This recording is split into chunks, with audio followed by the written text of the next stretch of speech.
Hello, everybody. This is Joe. I want to talk with you today about repacking your bags. We talk about emotional baggage, and I literally have emotional baggage in my baggage. If you can see behind me, there's my bicycle, and I have bags. You can see the black one just underneath the handlebar there. That's my daily bag. I have 4 of those bags, but I only take one into town with me. And no, it doesn't hang from the handlebar. It's just a weird perspective. Um, Maybe that's a better perspective. You can see it attached to the rear rack. Anyway, yeah, we have baggage.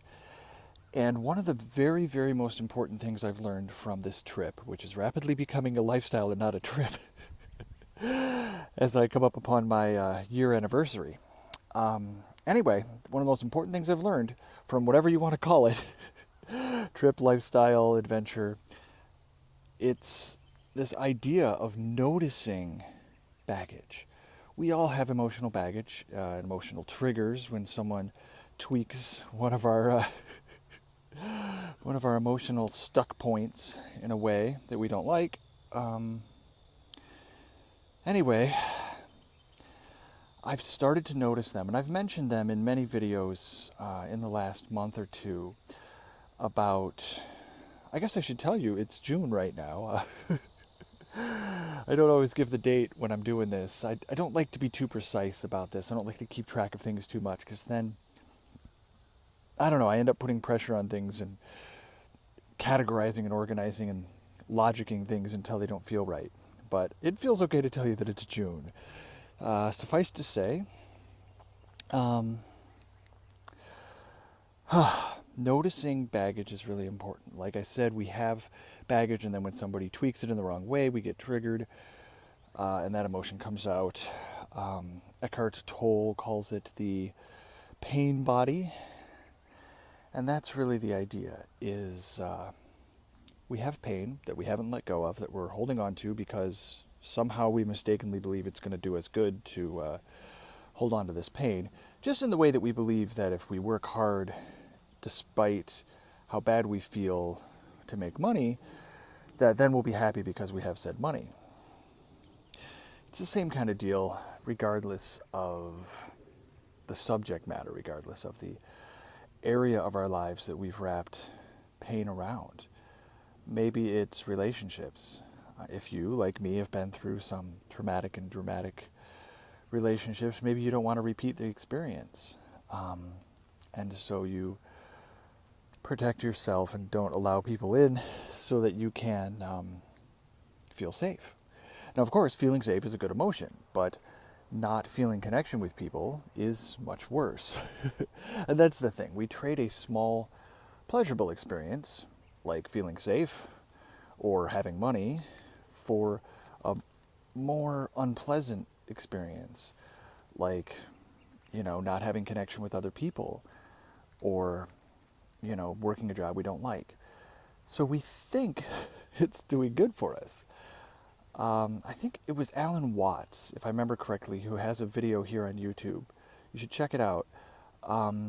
He says you experience negative emotions because you like to feel them, you prefer them, you mistakenly feel that they're good for you, or that you're going to get something from it. We have an idea of a work ethic where if you feel bad for a while, maybe for a long while, doing some activity, then you will get some good feeling that's worth more than all the bad feelings you put into it. And that isn't wrong on the surface. It is true that if you do something mildly unpleasant and get something wonderful out of it, wow, people have been doing that for a long time. Pregnancy is much more than mildly uncomfortable from what I've heard, and you get a child, which many people feel is more valuable than the effort they put in to, carry it and bring it into the world. Some people believe that raising children is difficult, but not a bad deal, that the joy you get from this difficulty is worth the effort you put into it. Oh my gosh, I just figured out how to change the light settings on my phone. Hope I didn't blind anybody there, but as you can see, I'm learning slowly about technology by stumbling across things. Wow. Anyway, sometimes the work ethic is a good idea. You feel a little bit uncomfortable getting up in the morning early to go, haul yourself out of bed, but then you get to the place where you love to, I don't know, play soccer before you go to work with your buddies or whatever it is, you know. Spending a little to get a lot is a good idea. The trick is, we use this idea of work hard and then you'll get good things. We use that in a funny way. We use that to justify lots of things that aren't a good deal, where we feel really bad and we just pretend that we don't because it feels really, really bad. And then we get something out of it that isn't really worth that pain, that suffering. And the trick is this. If we block out and ignore our pain, we only feel a small amount of it, not very much. We adapt, we're adaptable creatures, and we can adapt to feeling pain, and so we only feel a small amount of it. We block most of it off. I'm thinking about World War I soldiers with the dark humor they had to use to survive in such abominable conditions, in the trenches, where they found coping mechanisms to survive in a hellscape. We can do that. I think it's Frankel, I can't remember his first name, the famous author who described staying happy in a concentration camp. Gosh, I wish I knew his first name. Anyway, I think I changed the light again. I don't know how this works. I have no concept. Woo! I think I just figured it out. There's a certain area of my screen that I can slide to change the light settings. Perhaps some of those dark in my tent kind of videos are going to be lighter from now on. Good stuff. So, I love technology, but I also love tangents. Oh my gosh. And let me get back to what I was saying, which is this. We adapt to feeling,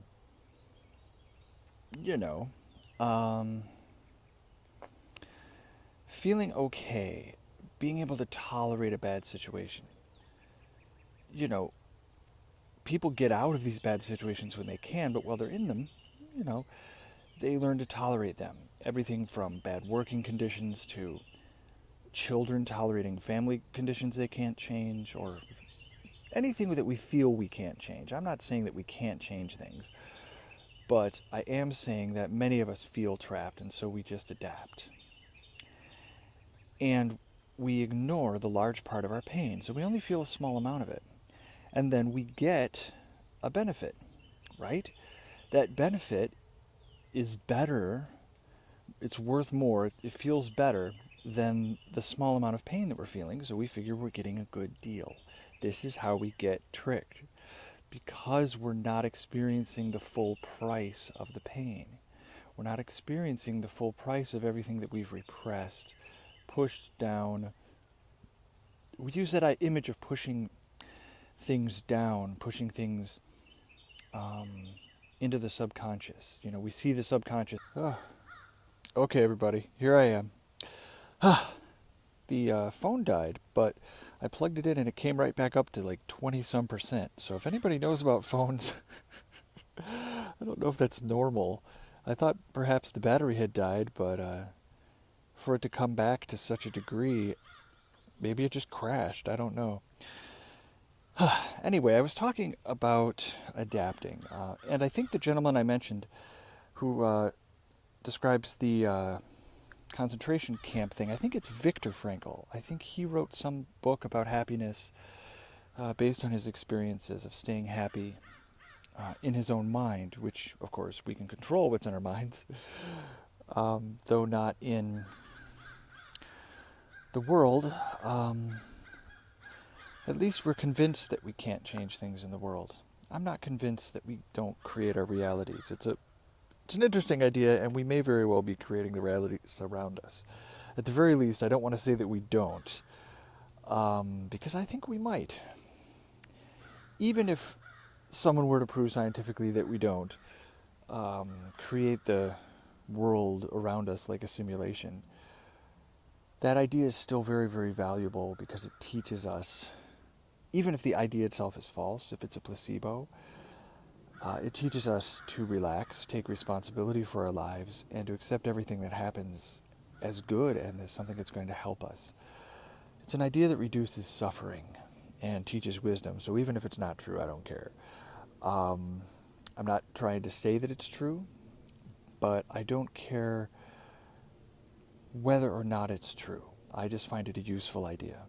I don't like to take sides in the religion versus science or the religion versus other religions argument. That's just people creating drama because they enjoy it. And that was my point. Like in the Alan Watts quote, we create negative emotions because we enjoy them on some level. And, like I was saying, we hide negative emotions, and then we get something that feels better than those diminished emotions.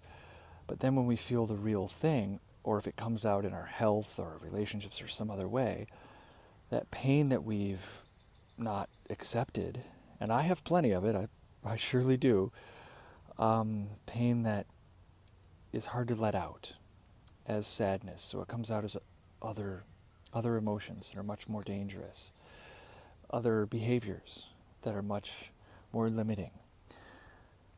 So, we all have it, and I'm sighing because I know as I release more emotions, I can create a better life. I'm eager to do that quickly.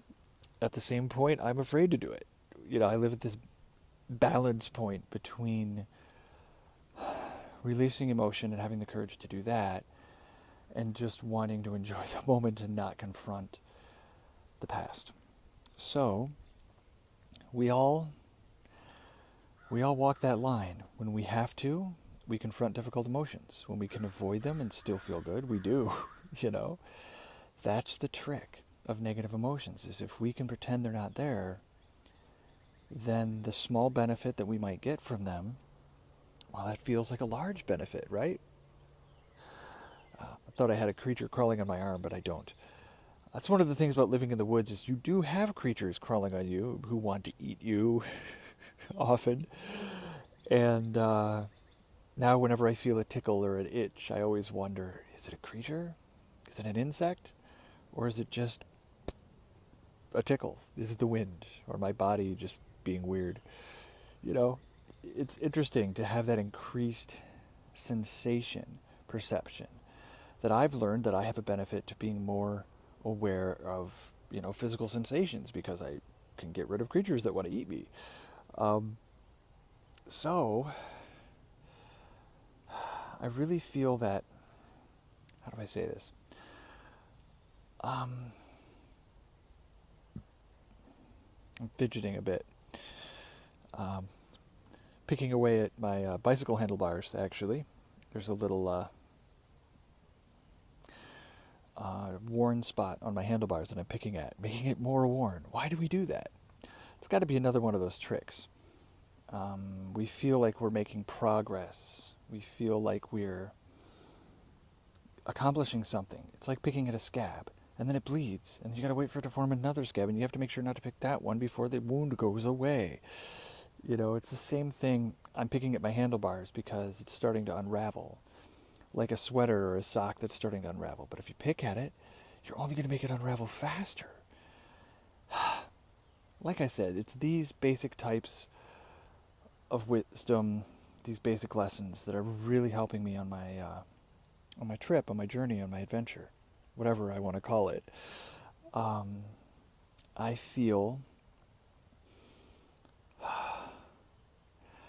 feel that I'm really learning small and basic things by finding a job that pays well, that doesn't take me all day.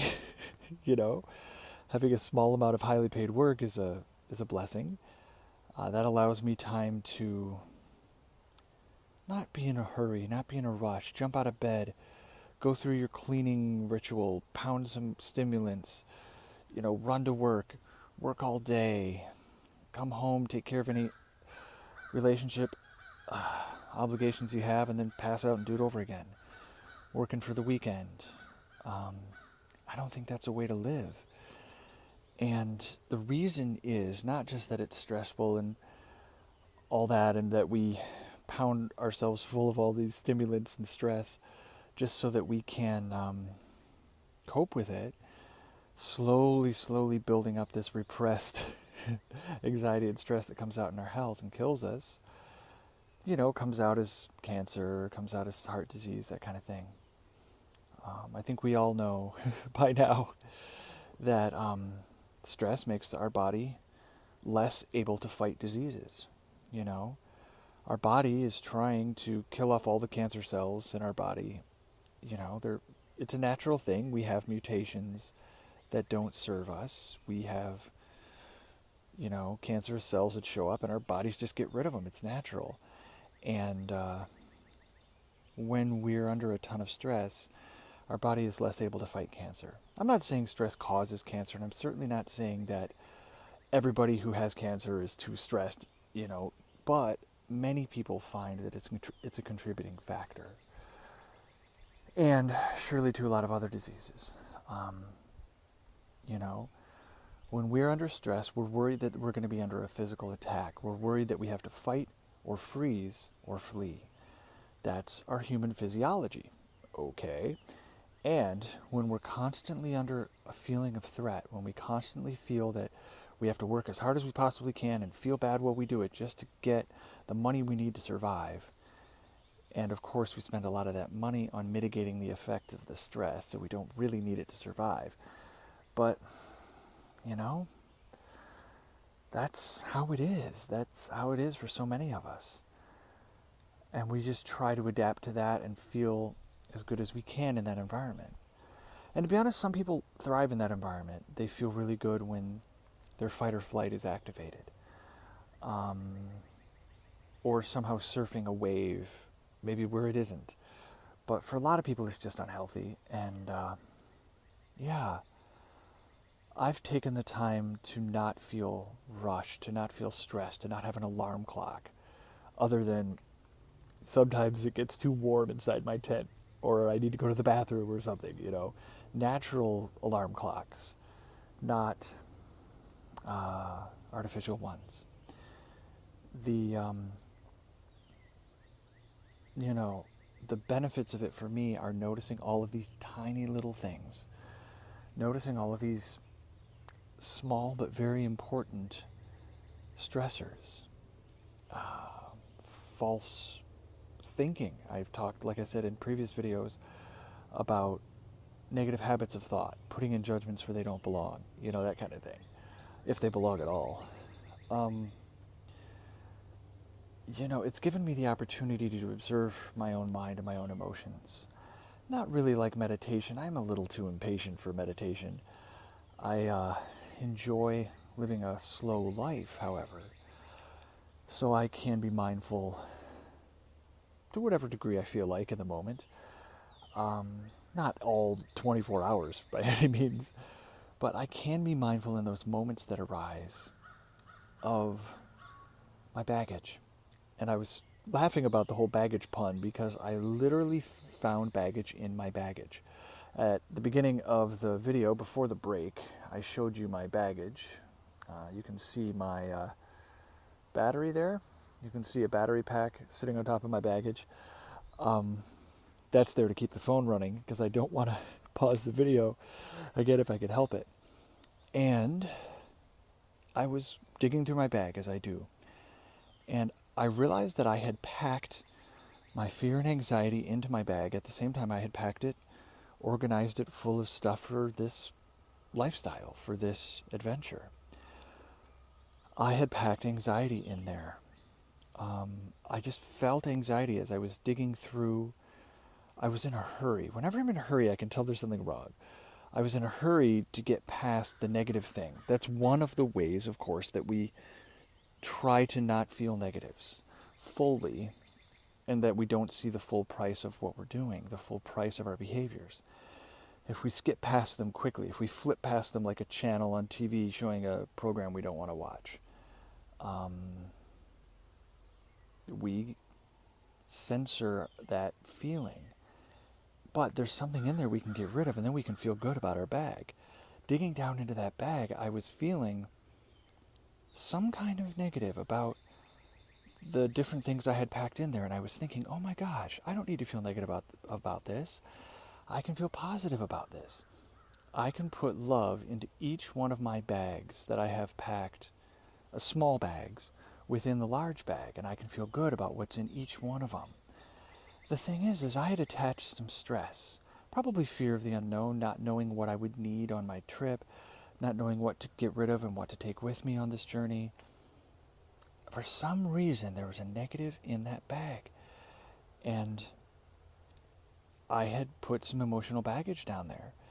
The feeling that I was going on this trip, but I might not make it, and I had to hurry up. I had to hurry up and go on this trip. I had to hurry up and, before I ran out of money or something. Before my old life got untenable. Maybe that's what it was. Maybe I have a visitor. It's hard to tell because in the woods there's so many noises. There are sticks falling from tree branch and landing on another tree branch up in the air, and there's creatures all around. There's almost always a lot of sound and noise in the woods. I don't know if you can hear any of it in the microphone, but there's birds chirping and the whole thing. All the creatures are making a ruckus now that the rain has stopped, and they want their attractive mates to know that they exist. But anyway, yes, baggage in my baggage. I love this minimalist lifestyle because I only have so many physical objects to attach negatives to, and I can notice them, weed through them, see them starting to happen, and let go of them. I can put positive energy, positive emotions into everything that I own. Not put a negative energy on something that I own and then hide it in a closet, pretend it's not there, but it's still there, and I feel bad about it. I can really tell myself the truth, which is I have all the time I need to learn everything I want to learn. I'm not in a hurry. I don't need to hurry and feel bad in order to survive. That's not the right way to live. If feeling bad for 80 years allowed you to live 80 years, and if feeling good allowed you to live 79 years, would you really want that last year? Now, people would say, well, yeah, I want another year to spend with my friends and family. Well, no. That's not how it works. Because if feeling terrible your whole life lets you live an extra year, those terrible feelings are going to be projected onto the people around you. It's going to diminish your appreciation and love and enjoyment of those people that you say you want another year with. Why not live slightly shorter lives and be much more happy? Wouldn't everybody do that? If you could have the wonderful, most happy, enjoyable life with your friends and family and everybody and enjoy them fully for 79 years, instead of 80 years of misery and fighting with the people around you and loneliness and strife and drama, we would all choose the 79-year life that was much more enjoyable, right? So that's what I'm talking about. I tell myself that I have time to love everything and every object in my life, as well as all the objects in my mind. But my physical objects, I only have the ones that I really need, I don't have a lot of stuff. If something makes me happy, or if it fulfills a need, I keep it. If not, I get rid of it. And that gives me only a very few things to attach negatives to. Things in that bag, obviously, my collection of stuff that I have in there, some of them I've attached negatives to. And I will continue to be aware of that now that I've noticed it for the first time. And see maybe which objects it is. Maybe it's something I need to get rid of, or maybe just something I need to reframe my relationship with. What I'll do in the meantime is just be positive in the moment. When I notice negatives, I'll examine them, try to remove them, etc., etc. But in the meantime, like I said, positives. Whenever I handle an object, like my phone right now, I'm holding it in both hands because it feels more, I don't know, present. Ooh. I'm yawning because I'm trying to open my throat as I speak. I'm trying to speak more confidently and with less fear. And I have a great constriction in my throat. A lot of people talk about the throat chakras. I know I have. And that's something I constantly work on as I speak with you. So if I yawn, and you can even see a little sadness in my eyes that came out with that bit of emotion that I released. You know, it's part of my journey. I hope you see it as that and don't let it make you feel bad, because I feel good every time I release an emotion. I feel good every time I'm sad, because I know how healthy it is for all of us to be sad. That's how we let go of stuff.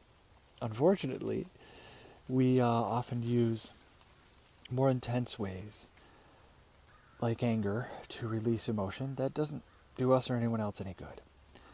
That's just what happens when we have enough sadness that in us that we have to let it out. We have to release that pressure all at once. We just can't stand it anymore. And so we, release these harsh emotions, and that's just unnecessary. We can feel better, there's a better way.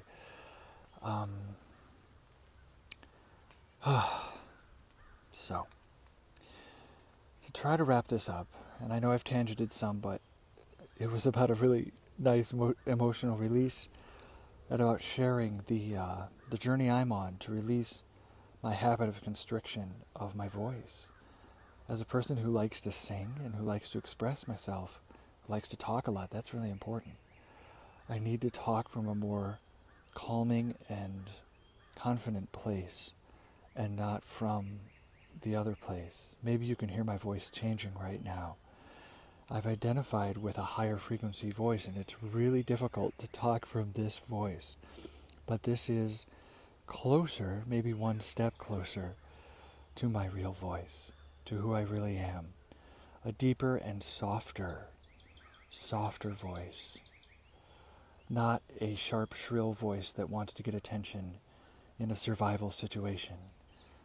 We're born into a world that triggers our survival mechanisms to make us work hard, because we really live in an abundant world where we have everything we desire. We have everything we need. We're very affluent, but in order to keep us working and not just lay around and enjoy ourselves all the time, people trick us into thinking that we need more than we do. I've done it. I've taken part in marketing. I understand that.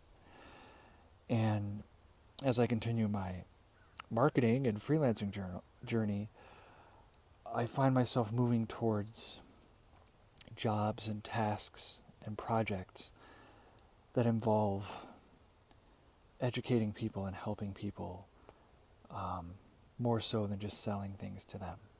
I know that the content that I create, however educational or inspiring, can be used, to attract people to a website where then they will be marketed to. I get it. And I'm working through that process. I don't believe marketing is evil. I don't believe that sales is evil. I don't believe that money is evil. It's just how we use that power and what we do to get it that really matters. And I'm learning every day how to soften and deepen that part of myself as well. Well, it started out about emotional baggage, and now it's about emotional release, and that's really important. Releasing constantly through good posture, through vocal tonality, through breathing deeply. Oh my gosh, I've had so much progress with just laying there in my tent playing some video games and breathing deeply.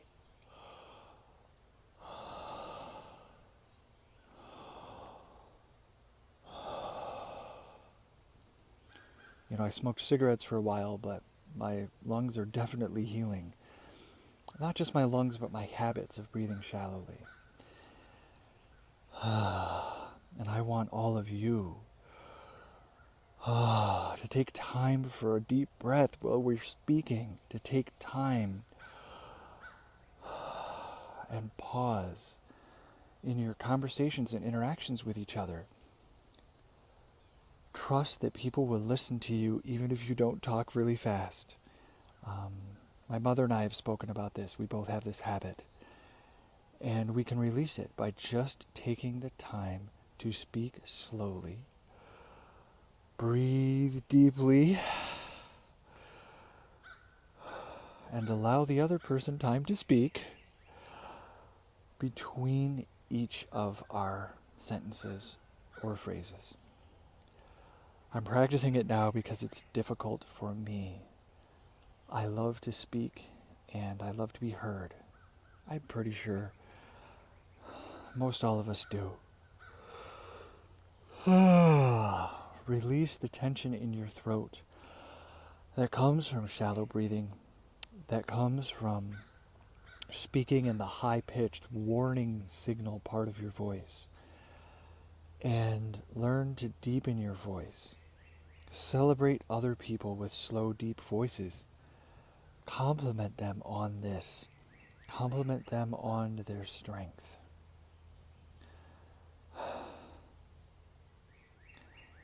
We all need to encourage each other to heal because virtually all of us have these physiological holdovers from the past. It's like PTSD, but not as dramatic. You know, most of us haven't been in war zones or intense first responder survival experiences, but those people have trouble turning off even a little bit of their fight and flight. The rest of us don't have it as bad, but we still can benefit so much from just turning off fear, anxiety, stress, whatever you want to call it, just turning it off. And depression. Depression is hiding. Depression is fight or flight, run and hide. And that involves courage, vulnerability, reaching out, being willing to make mistakes. Anxiety and stress, of course, involves simply slowing down and knowing that it is okay to slow down. So, I'm sure I benefited a lot from watching myself say that and hearing myself say that. I hope you do too. And as you notice emotional baggage in your physical objects, in your mind, in your relationships, in your emotions, in whatever it is, slow down. I just caught myself speeding up there again and I've slowed down. You deserve to have the happy life. Don't worry with survival about trying to make that life slightly longer and endlessly less enjoyable. Make every moment of your life right now enjoyable. You're not dead. You're not in a survival situation. You can turn it off. Heck, if you are in a survival situation, don't watch this video. Run, hide, fight, flee, freeze. Do whatever it takes. But, you know, that's only a tiny fraction of 1% of us who are actually in life or death situations right now. The rest of us have just had our physiological signals, reactions, responses. That mechanism within us has just been hijacked by a world that wants us to work hard so they can have all the money and all the pleasure and all the fun and all the relaxation and all the good life. You deserve to have the good life, like the so-called 1%.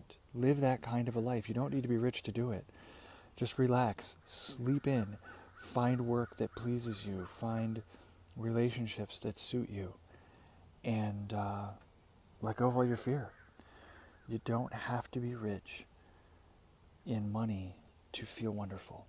And you might be surprised how easily money comes to you when you are not chasing fear in an attempt to outrun it. That's what it is. We chase it, though we're trying to outrun it. It's very true. So, I hope I've completed all the threads in this video. It feels right to end here. Anything you want to hear more about, just drop a comment here on YouTube or on the Facebook group. You can connect with me and everyone else who loves this content on like I said, Facebook, many other platforms. The best way is just to go to my website, joeneely.net. Neely is spelled Neely, and you can check out all the different places that I connect with you and you connect with each other by hitting the community tab at the top of your screen. So you'll find out about all kinds of stuff. Anyway, I love you all. Thank you very, very much for checking out my videos, making me feel loved and heard, listened to, and I hope that you can benefit from me as I just meander and tangent my way through what I'm learning from my days, from this adventure. I hope we can all share experiences and benefit from each other's experiences. Not everyone has the opportunity to do what I'm doing with my life, and I am not made, perhaps, to, in my wiring, my genetic programming, or just the way I was raised, who knows? But for some reason, I may not be suited to living the way you live. Living a safe and unhappy life in comfort and convenience isn't for me. Maybe you feel happy in convenience. Maybe you feel good walking the standard line of life. I'm not saying my way of doing things is any better or worse than anyone else. I'm only saying that it's better for me. And I hope that you will find what is best for you. Let's leave it there. I love you all very much. Bye-bye. Hello, everyone. I have a postscript for today's episode. I'm still working on pausing, of course, and allowing my voice to be more free and natural. That being said, my postscript is this. I discovered what the fear was that was attached to my baggage. In fact, I tried repacking it.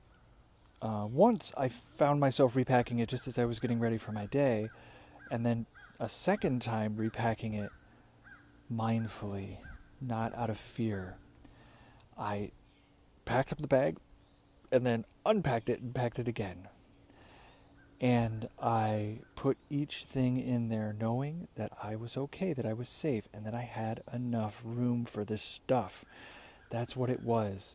When I originally went on this trip, I didn't know if I would have enough room in my bags to carry everything I needed to survive and thrive on the road.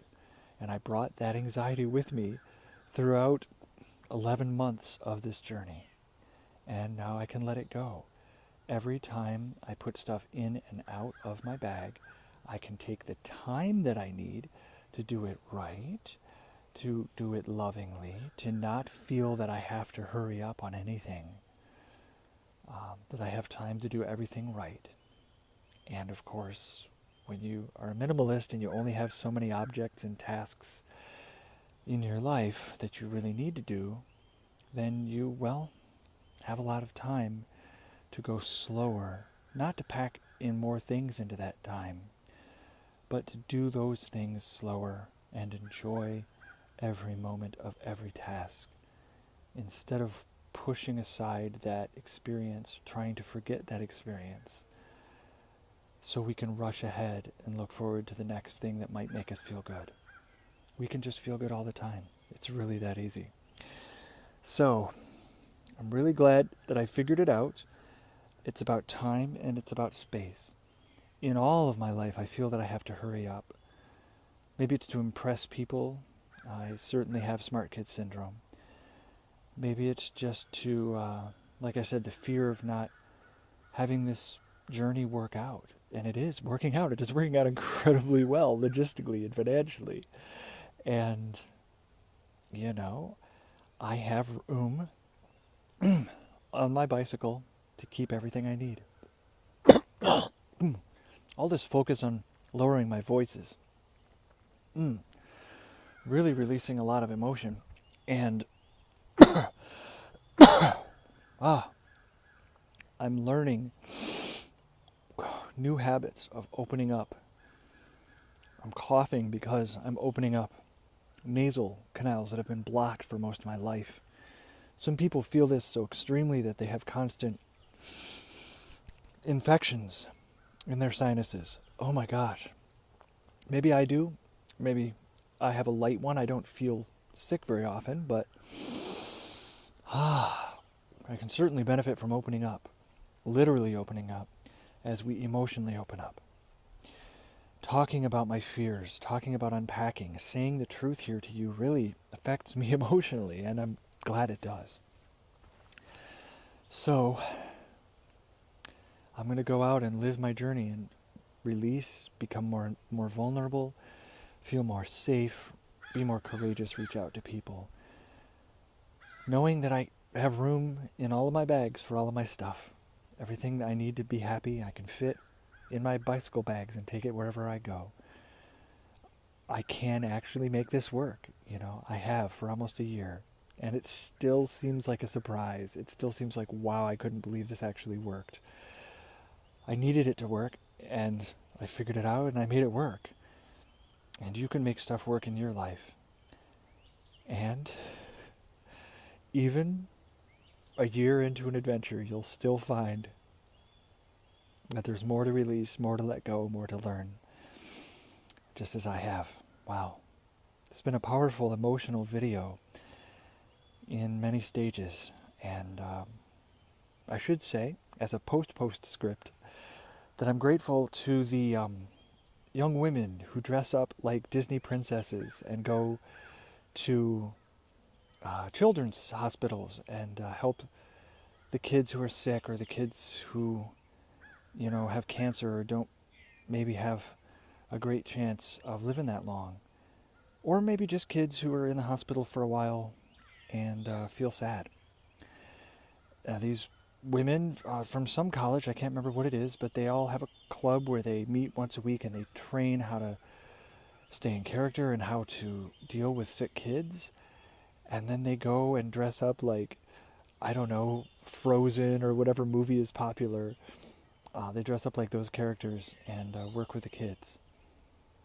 They work with the kids on the imaginary level, the magical level in which those kids exist. They show up as imaginary people, imaginary characters, which for children can be very, very, very real people in their lives. If, I don't know, Luke Skywalker just walked down the path and said hi to me, and looked exactly like the character, acted, behaved just like that character, I would be surprised. I'd be like, wow, tell me some stuff. It's great to see you, good job saving the world, If I could believe that, as kids do when people play dress up, I know it would touch me, and I'm very grateful to the people who do that for these kids who need help, who need anything just to feel a little better in their day. It might help their healing, it might not, but making those kids feel good really touched me when I saw that on Facebook this morning. I cried quite a bit, which is really healthy for me, so I'm grateful for them doing it and for the video people to document it. And for people, I think it was my friend Breezy, who share that kind of stuff online and make Facebook a happy and wonderful place to be. I encourage you all to cultivate your Facebook feeds, to unfollow people who put out stuff that creates drama and strife, and to support, comment, and like on all the people that put positive, life-affirming, happy, or even sad content, when it's healthy sad, out there on the internet. We can make this world a better place for everybody. My post script, and I have to say this, is this. I do think that we need social justice and social awareness online. Even though it makes us uncomfortable, it's different than political stuff that tries to separate people or create drama. I do think that when you're cultivating your Facebook feeds, you should keep in those people that post about injustice. Even though it makes us uncomfortable, even though we might feel drama about it, we can learn not to, and we can learn to see what it is and to take action against it. We need to know how white and black people are treated differently by authority figures, by police in particular. We need to know about, white privilege, how white criminals can fight with police and grab for their weapons and not be shot and killed, whereas black people who can follow the directions of police officers, who can do what they're told and cooperate, can be killed. Because the police are scared. Because the police, like all the rest of us, are scared of black people, minorities in general, but primarily black people. Because, well, many people, white people in particular, have pushed black people down for, 500-600 years on this continent, and more than that, in the relationship between Europe and Africa that existed before we even got here. That's been happening for a really long time. And we've created a complex of fear around this different group of people from a different continent. But now we all live in the same place. And post-slavery, there's a lot of black poverty. And there's a lot of fear that creates repression. When we fear somebody, we don't want to let them have any power because they might hurt us. So we got to stop the fear. Yes, we need to bring police officers who hurt and kill and intimidate black people and people of other races. We need to bring those people to justice, but we can stop it now by simply not being in fear. A black man spoke with me yesterday, maybe the day before. I think his name was Ralph. Nice guy. And he said, hey, not everybody speaks to me because I'm black. And I said, I speak to everybody. I start conversations with everyone I see. That's just my personality, I'm not a saint. I just like to talk to people, I'm glad he felt good about that. I'm glad he pointed that out. And to be honest, maybe he points out those things to get it out in the open, to release it. Maybe he, I noticed he did that a few times, pointing out his blackness. Maybe it's a way to get it on the table, make people more comfortable. Maybe it's a technique he's learned to make white people more comfortable, probably. I don't know. But suffice to say, we had a good interaction. I'm not saying that I did him some massive favor by speaking with him. I think we did each other a favor by speaking as all humans do. We don't have to blow it out of proportion. It's just one interaction. But Black lives matter. Black people matter. When we say all lives matter, all people matter, that is of course true, but it hides the reality of something that isn't said enough. That black people matter, black lives matter, black men matter. By killing and imprisoning generations of black fathers, our society has really changed the lives of so many young people who grow up without parents, who grow up with a single parent who has to work all the time just to support them. That's another way of keeping black people down. It's not hard to see how we've created a stratified culture. Now, don't get me wrong. We do all kinds of awful things to Latinos, both legal and illegal, and, we condescend to Asians, see them as a model minority. We also do all kinds of horrible things to Muslim people. I said Muslim. Oh my gosh, I meant to say Middle Eastern, but I said Muslim. We, including myself, have a perception of people from the Middle East as being one kind of person. And only a tiny fraction of 1% actually are. So I'm learning, we're all learning, and I had to say that. I can't talk about Disney princesses on Facebook without mentioning the real awareness that we can create about the injustice other people feel. Yes, the injustice you feel, if you're a white person, is valid. Yes, it's your experience. It's no less valid or more valid than anyone else's. It's just to know what other people are dealing with so we can join together, not to say who had it worse, but to join together and all work together to stop the people who are trying to, hurt people, who are trying to keep people down. Even those villains aren't villains. Even the powerful people who hurt others aren't villains. They're just damaged people who are looking for love in the wrong places, who are trying to get what they think will make them happy and won't. And we want to heal them. But we are also going to stop them from damaging the world and all of its people.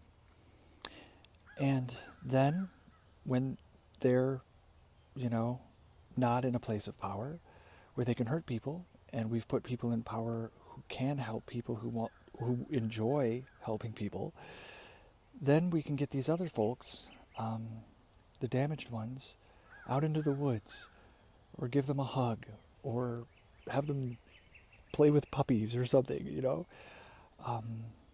work with everyone to learn a better way.